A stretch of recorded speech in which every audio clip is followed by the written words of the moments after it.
Bezrat Hashem, une halakha pour le Shabbat. Alors, toujours dans les 39 travaux qui ont été faits dans le Mishkan, qui sont interdits le Shabbat, aujourd'hui, on va parler de Melechet Lash. Lash, c'est le pétrissage. Que veut dire pétrissage? Je prends de l'eau et je l'ajoute à la farine. Là, la farine devient comme une pâte. Tout ce qui va ressembler à ce type de travail va rentrer dans la catégorie des lâches. Certains travaux vont être d'ordre oraïque et certains d'autres d'ordre rabbinique. Si on peut donner aujourd'hui quelques exemples, de quoi nous parlons. Alors voilà, vous voulez faire, par exemple, préparer le thon. Le thon avec la mayonnaise. Quand vous mettez la mayonnaise dans le thon, qu'est-ce qui arrive? Tout le morceau de thon, il commence à se coller et former comme une pâte. Ceci est appelé lâche. Alors vous allez dire, comment je peux préparer la mayonnaise le Shabbat? Alors très simple. Dans la halakha, il nous dit qu'il faut faire attention qu'on ne forme pas une pâte solide, une pâte molle, une pâte plus liquide. Alors comment on le fait? Alors la quantité de la mayonnaise qu'on va ajouter dans le thon. Au lieu d'ajouter une petite quantité et au fur et à mesure ajouter encore une petite quantité, on ajoutera une grande quantité à la fois, de telle manière quand on bat et on mélange le thon avec la mayonnaise, ça va donner une pâte qui est molle et pas une pâte qui est pâteuse et dure et qui ressemble à la pâte du pain. Ça, c'est une chose. Deuxième chose, vous voulez préparer des céréales pour bébé. Okay? Alors, on dit il faut le faire béchinouille. Chinouille, ça veut dire il faut le faire différemment de la manière que nous le faisons en semaine. Alors, si en semaine, vous mettez les céréales du bébé et là-dessus, vous ajoutez l'eau chaude, alors on vous dit que le Shabbat, faites le contraire. Mettez l'eau et ensuite ajoutez les céréales. La chose est, des fois, il y a des mamans qui font n'importe comment. Qui veut dire, des fois, elles ajoutent l'eau chaude dans le céréal. Et des fois, elles ajoutent le céréal dans l'eau.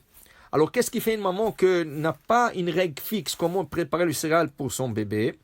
Dans ce cas, on lui dit, tu peux ajouter l'eau dans les céréales.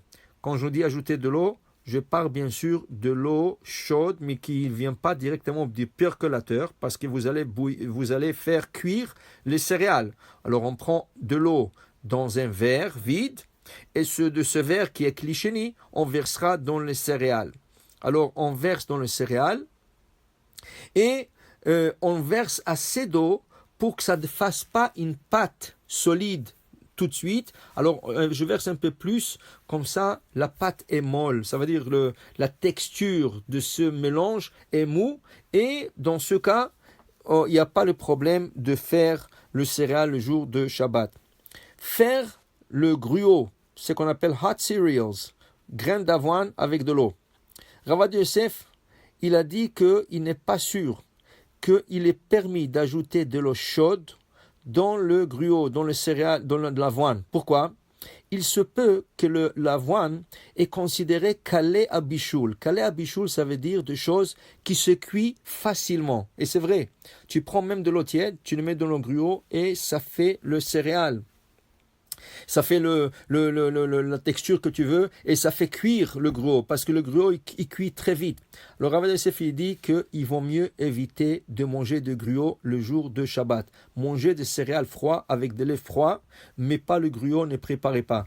Peut-être si vous faites klish-lishi, ça veut dire vous prenez un verre vide, vous remplissez avec du percolateur, c'est klishini. De ce klishini, vous versez dans un klish-lishi et klish-lishi en vachen.